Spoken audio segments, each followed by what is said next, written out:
जरा सोचिए, एक ऐसा राजा था जिसने पूरी दुनिया जीत ली थी। उसकी तिजोरियां सोने चांदी से लबालब थीं और दुश्मन उसके नाम से ही कांप उठते थे। उसके पास वह सब कुछ था जिसे कोई भी इंसान अपने जीवन की सबसे बड़ी कामयाबी मान सकता है। लेकिन फिर एक सुबह उगते सूरज के साथ वह अपना महल, अपना सिंहासन और अपनी सारी दौलत छोड़कर नंगे पैर जंगल की ओर निकल गया। उसने ऐसा क्यों किया? कौन सी कमी रह गई थी उस व्यक्ति के जीवन में जिसके पास सब कुछ था? क्योंकि वह एक महर्षि से सिर्फ एक सवाल पूछना चाहता था। एक ऐसा सवाल जिसका जवाब आज आपकी जिंदगी को देखने का नजरिया हमेशा के लिए बदल सकता है। तो आखिर क्या था वह सवाल? और महर्षि का वह जवाब क्या था जो बताता है कि हमारा दुख असल में कभी खत्म क्यों नहीं होता? चलिए जानते हैं। यह कहानी है सम्राट बृहद्रथ की। इक्ष्वाकु वंश के एक महान राजा जिनका यश चारों दिशाओं में फैला हुआ था। उन्होंने अनगिनत युद्ध जीते, अनेक राज्यों को अपने साम्राज्य में मिलाया और एक ऐसी सल्तनत खड़ी की जिसकी मिसालें दी जाती थीं। उनके महल में सुख सुविधाओं की कोई कमी नहीं थी। नृत्य, संगीत, उत्सव, स्वादिष्ट पकवान और सेवा में हर पल तैयार हजारों दास दासियां थीं। बाहर से देखने वालों के लिए उनका जीवन किसी सुनहरे सपने जैसा था। लेकिन हर रात जब उत्सव का शोर थम जाता और महल के विशाल गलियारे सन्नाटे में डूब जाते, तब राजा बृहद्रथ अपने भीतर एक अजीब सा खालीपन महसूस करते। ये साधारण उदासी या थकान नहीं थी, ये एक गहरी वितृष्णा थी, एक ऐसी आंतरिक बेचैनी जो धीरे धीरे उनके मन पर छाने लगी थी। उन्हें अपने ही ऐश्वर्य से, भोगे हुए सुखों से और यहाँ तक कि अपने इस शक्तिशाली शरीर से भी ऊब होने लगी थी। वह सोचते, मैंने सब कुछ जीत लिया, पर हासिल क्या हुआ? मैंने हर सुख भोगा, पर मन तृप्त क्यों नहीं है? ये शरीर जिसे मैं समझता हूं, ये तो बस हड्डियों, मांस और खून का एक ढेर है जो एक दिन मिट्टी में मिल जाएगा। जिन सुखों के पीछे मैं उम्र भर भागा, वे तो लहरों की तरह आए और चले गए। हर जीत के बाद एक नई लड़ाई का डर, हर सुख के बाद उसके छिन जाने की चिंता। आखिर ये कैसा जीवन है? धीरे धीरे यह एहसास इतना गहरा होता गया कि एक दिन उन्होंने एक ऐसा निर्णय लिया जिसने उनके जीवन की दिशा ही बदल दी। उन्होंने अपने सबसे बड़े पुत्र को अपना विशाल साम्राज्य सौंप दिया। साधारण वस्त्र धारण किए और महल की सारी शान शौकत को पीछे छोड़ दिया। अब उन्हें राज्य नहीं चाहिए था, उन्हें सत्य चाहिए था। वह उस सत्य की खोज में निकल पड़े जिसे महलों की ऊंची दीवारें कभी कैद नहीं कर सकती थीं। उस सत्य की खोज में सम्राट बृहद्रथ घने जंगलों में भटकते रहे। उन्होंने कठोर तपस्या आरंभ की। वे सूर्य की ओर दृष्टि टिकाए, दोनों भुजाएं ऊपर उठाए खड़े रहते और उनके हृदय से बार बार केवल एक ही प्रार्थना निकलती, मुझे इस निरर्थकता से मुक्ति दो, मुझे सत्य का ज्ञान दो। कहा जाता है कि उनकी तपस्या इतनी कठोर और इतनी दीर्घकाल तक चली कि उनका शरीर सूखकर कांटे के समान हो गया, लेकिन उनका संकल्प पहले से भी अधिक दृढ़ होता गया। शरीर दुर्बल होता गया, पर सत्य को जानने की उनकी प्यास और प्रबल होती चली गई। उनकी तपस्या के तेज से मानो वह पूरा वन आलोकित हो उठा। और तब एक दिन उनके सामने एक दिव्य पुरुष प्रकट हुए। वे थे परम तेजस्वी महर्षि शाकायन्य। उनका तेज ऐसा था मानो बिना धुएं की अग्नि प्रज्वलित हो रही हो।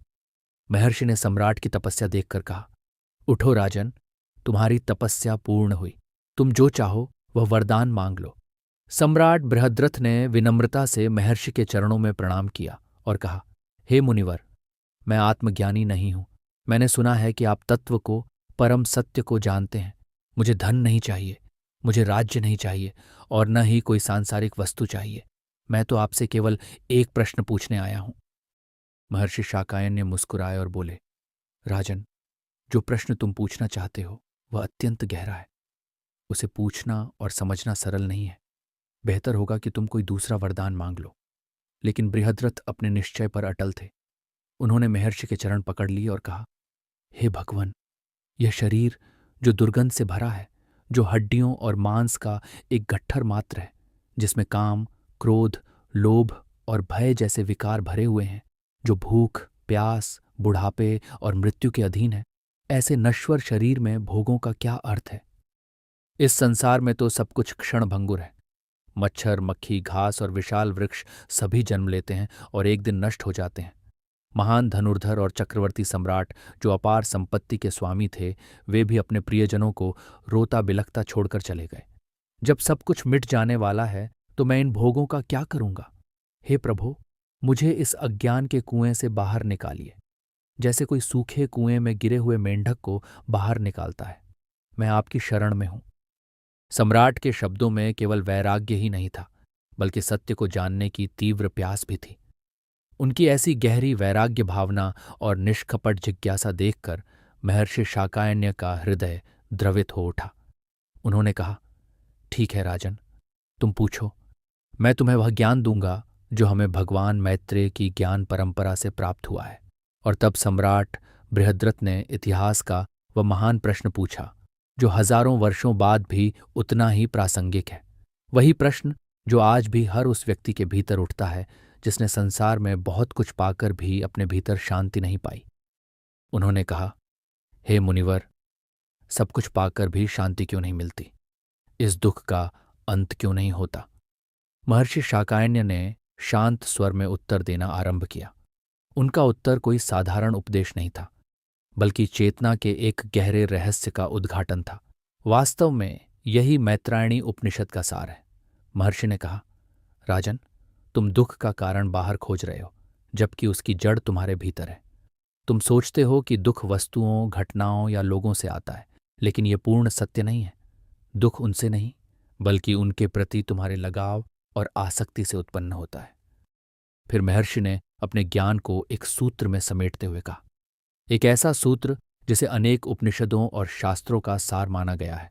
मन एव मनुष्याणाम कारणम बंध मोक्षयो, अर्थात मन ही मनुष्य के बंधन और मोक्ष दोनों का कारण है।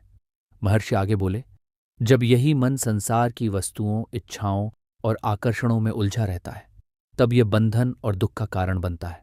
और जब यही मन इन वस्तुओं से अपनी पकड़ ढीली कर देता है, तब यही मुक्ति का द्वार खोल देता है। फिर उन्होंने एक सरल उदाहरण दिया। इसे ऐसे समझो राजन, मान लो तुम एक रेगिस्तान में हो और तुम्हें दूर पानी का एक तालाब दिखाई देता है। तुम उस मृग तृष्णा के पीछे दौड़ पड़ते हो, लेकिन तुम जितना आगे बढ़ते हो वह तालाब उतना ही दूर होता जाता है। अंततः तुम थक जाते हो, निराश हो जाते हो। अब बताओ, तुम्हारा दुख उस तालाब के कारण है जो वास्तव में वहां था ही नहीं, या फिर उस अज्ञान के कारण है जिसने तुम्हें उसे सत्य मानकर उसके पीछे दौड़ने के लिए विवश कर दिया? कुछ क्षण रुककर महर्षि ने आगे कहा, ठीक इसी प्रकार यह संसार भी एक मृग तृष्णा के समान है। हम सुख और शांति को बाहरी वस्तुओं, संबंधों और उपलब्धियों में खोजते रहते हैं। हमें लगता है कि कोई बड़ा पद प्राप्त करके, अधिक धन कमाकर या किसी विशेष व्यक्ति को पाकर हमारा दुख समाप्त हो जाएगा। लेकिन जैसे ही एक इच्छा पूरी होती है, मन तुरंत एक नई कमी, एक नया अभाव और एक नई इच्छा खोज लेता है। ये दौड़ कभी समाप्त नहीं होती। यही कारण है कि दुख जीवन की किसी एक घटना में नहीं है। दुख मन की उस आदत में है जो निरंतर बाहर पूर्णता खोजती रहती है, और जब तक यह आदत बनी रहती है तब तक मन को स्थायी शांति प्राप्त नहीं होती। सम्राट बृहद्रथ कुछ क्षण मौन रहे। फिर उन्होंने कहा, हे मुनिवर, आपकी बात बहुत गहरी है, पर यदि मन ही कारण है तो इस मन को कैसे जीता जाए? यह तो अत्यंत चंचल है। महर्षि शाकायन्य ने तब एक और भी गहरा रहस्य प्रकट किया। उन्होंने कहा, राजन, मन को जीतने से पहले तुम्हें यह जानना होगा कि तुम कौन हो। जब तुम कहते हो मैं दुखी हूं, तो यह मैं कौन है? फिर महर्षि ने प्रश्न किया, क्या तुम यह शरीर हो? नहीं, क्योंकि शरीर तो बचपन, युवावस्था और वृद्धावस्था में निरंतर बदलता रहता है, पर इन सभी परिवर्तनों को देखने वाला वही रहता है। यदि शरीर बदल रहा है तो तुम शरीर कैसे हो सकते हो? उन्होंने आगे कहा, क्या तुम अपने विचार हो? नहीं, क्योंकि विचार तो बादलों की तरह आते जाते रहते हैं। कभी सुख का विचार आता है, कभी दुख का, कभी आशा, कभी निराशा। लेकिन तुम तो वह विशाल आकाश हो जिसमें ये बादल कुछ समय के लिए तैरते हैं और फिर विलीन हो जाते हैं। महर्षि ने आगे पूछा, क्या तुम अपनी भावनाएं हो? नहीं, क्योंकि क्रोध, प्रेम और भय ये सब लहरों की तरह उठते हैं और फिर शांत हो जाते हैं। तुम तो उस गहरे सागर के समान हो जो इन लहरों के नीचे सदैव शांत और स्थिर रहता है। फिर महर्षि शाकायन्य बोले, राजन, तुम्हारा वास्तविक स्वरूप आत्मा है। यह शरीर में रहते हुए भी शरीर से परे है। यह शांत है, अमर है और भय से रहित है। इसका न जन्म होता है और न मृत्यु। ये केवल साक्षी है, दृष्टा है। ये केवल देखती है। इसे समझाने के लिए मुंडक उपनिषद में एक सुंदर उपमा दी गई है। एक ही वृक्ष पर दो पक्षी बैठे हैं। एक फल खा रहा है, अर्थात सुख दुख का अनुभव कर रहा है, और दूसरा केवल देख रहा है।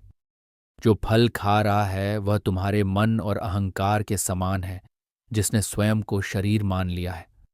और जो केवल देख रहा है वही तुम्हारा वास्तविक स्वरूप है, वही तुम्हारी आत्मा है। महर्षि कुछ क्षण रुके और फिर बोले, राजन, दुख का सबसे बड़ा कारण यही अज्ञान है, यही अविद्या है, जहां हम स्वयं को वह मान लेते हैं जो हम वास्तव में हैं ही नहीं। हम स्वयं को शरीर मान लेते हैं, हम स्वयं को मन मान लेते हैं, हम स्वयं को अपनी पहचान, पद और उपलब्धियों से जोड़ लेते हैं। और क्योंकि ये सभी चीज़ें नश्वर और परिवर्तनशील हैं, इसलिए हम निरंतर भय और असुरक्षा में जीते रहते हैं। लेकिन जिस क्षण तुम यह जान लेते हो कि मैं यह शरीर नहीं हूं, मैं इन सबको जानने वाली चेतना हूं, उसी क्षण दुख की पकड़ ढीली पड़ने लगती है। क्योंकि तब तुम समझ जाते हो कि जो कुछ भी बदल रहा है वह तुम नहीं हो। शरीर बदलता है, विचार बदलते हैं, भावनाएं बदलती हैं, परिस्थितियां बदलती हैं, लेकिन तुम वे हो जो इन सबको बदलते हुए देख रहा है। तुम वे हो जो कभी नहीं बदलता। महर्षि शाकायन्य ने आगे समझाया, राजन, इसी अज्ञान से मन में 6 भीतरी शत्रु उत्पन्न होते हैं, जिन्हें योग और दर्शन में षड रिपु कहा गया है। ये हैं काम, क्रोध, लोभ, मोह, मद और मत्सर। काम अर्थात अधूरी इच्छा, क्रोध अर्थात भीतर की जलती हुई आग, लोभ अर्थात और अधिक पाने की अंतहीन भूख, मोह अर्थात नश्वर वस्तुओं से लगाव, मद अर्थात अहंकार और मत्सर अर्थात ईर्ष्या। ये केवल नैतिक कमियां नहीं हैं, बल्कि चेतना को भटकाने वाली शक्तियां हैं। ये मनुष्य को उसके वास्तविक स्वरूप से दूर ले जाती हैं और उसे निरंतर अशांत बनाए रखती हैं। काम तुम्हें भविष्य की कल्पनाओं और इच्छाओं में उलझाए रखता है। क्रोध तुम्हें अतीत के घावों और स्मृतियों में बांधे रखता है। लोभ तुम्हें हमेशा अभाव का अनुभव कराता है, चाहे तुम्हारे पास कितना भी क्यों न हो। मोह तुम्हें उन वस्तुओं और संबंधों से बांध देता है जिन्हें एक दिन छूटना ही है। मद तुम्हें कभी दूसरों से बड़ा तो कभी छोटा महसूस कराता है, और मत्सर तुम्हें दूसरों के सुख में भी दुखी कर देता है।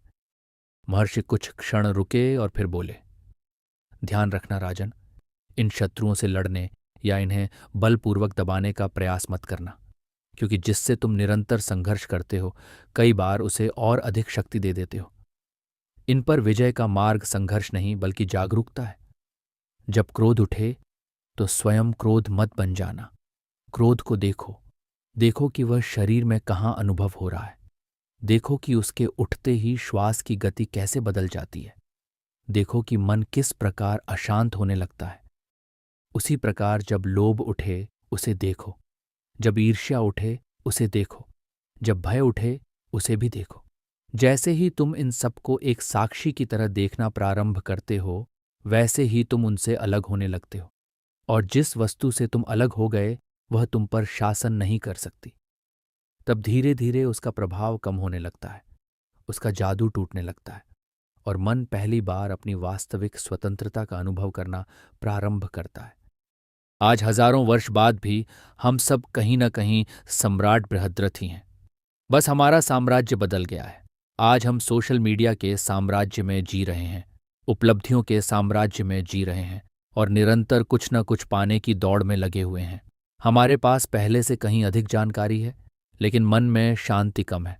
हमारे सैकड़ों और हजारों ऑनलाइन परिचित हैं, लेकिन आत्मीयता कम है। हम एक लक्ष्य पूरा करते हैं और तुरंत दूसरा लक्ष्य सामने खड़ा हो जाता है। बेहतर नौकरी, बड़ा घर, नया उपकरण, अधिक सम्मान और अधिक सफलता। लेकिन क्या आपने कभी ध्यान दिया है कि मंजिल तक पहुंचने के बाद भी मन कुछ समय में फिर बेचैन हो जाता है? यही बेचैनी सम्राट बृहद्रथ ने भी अनुभव की थी। मैत्रायणी उपनिषद हमें रुककर स्वयं से एक प्रश्न पूछने के लिए कहता है, मैं यह दौड़ किसके लिए दौड़ रहा हूं, और क्या यह दौड़ वास्तव में मुझे भीतर से संतुष्ट कर रही है? यदि आज महर्षि शाकायन्य हमारे सामने होते तो शायद कहते, तुम्हारा दुख तुम्हारी नौकरी, तुम्हारे परिवार या तुम्हारी परिस्थितियों में नहीं है। तुम्हारा दुख उस बेचैन मन में है जो हमेशा अगले सुख की प्रतीक्षा कर रहा है। और यही कारण है कि सम्राट बृहद्रथ का प्रश्न आज भी उतना ही प्रासंगिक है, क्योंकि समय बदल गया है, परिस्थितियां बदल गई हैं, लेकिन मनुष्य का मन आज भी वही है। वही इच्छाएं हैं, वही भय हैं, वही बेचैनी है। और जब तक मन स्वयं को बाहर खोजता रहेगा, तब तक यह प्रश्न जीवित रहेगा। महर्षि शाकायन्य का ज्ञान सुनकर उनके भीतर का अज्ञान धीरे धीरे दूर हो गया। उन्हें समझ में आ गया कि जिस शांति को वे बाहर खोज रहे थे वह भीतर ही उपस्थित थी। जिस दुख से वे भाग रहे थे उसका मूल भी उनके अपने मन में था। उन्होंने जाना कि मुक्ति संसार से भागने में नहीं बल्कि आसक्ति से मुक्त होने में है। तो आखिर दुख कभी समाप्त क्यों नहीं होता? मैत्रायणी उपनिषद कहता है कि दुख इसलिए समाप्त नहीं होता क्योंकि हम उसका समाधान गलत स्थान पर खोजते रहते हैं। दुख का अंत परिस्थितियां बदलने से नहीं होता। दुख का अंत केवल समझ से होता है, उस जागरण से होता है जहां मनुष्य यह पहचान लेता है कि वह शरीर, विचार और भावनाएं नहीं बल्कि उन सबका साक्षी है। और जब यह पहचान गहरी होने लगती है तब दुख की पकड़ ढीली पड़ने लगती है। यदि इस कथा ने आपको सोचने पर मजबूर किया हो तो नीचे कमेंट में केवल इतना लिखिए, मैं साक्षी हूं। और यदि आप उपनिषद, वेदांत और आत्मज्ञान की ऐसी ही गहरी यात्राओं का हिस्सा बनना चाहते हैं तो वीडियो को लाइक करें, अपने मित्रों और परिवार के साथ साझा करें और चैनल को सब्सक्राइब करना न भूलें, क्योंकि ज्ञान की यह यात्रा अभी शुरू हुई है।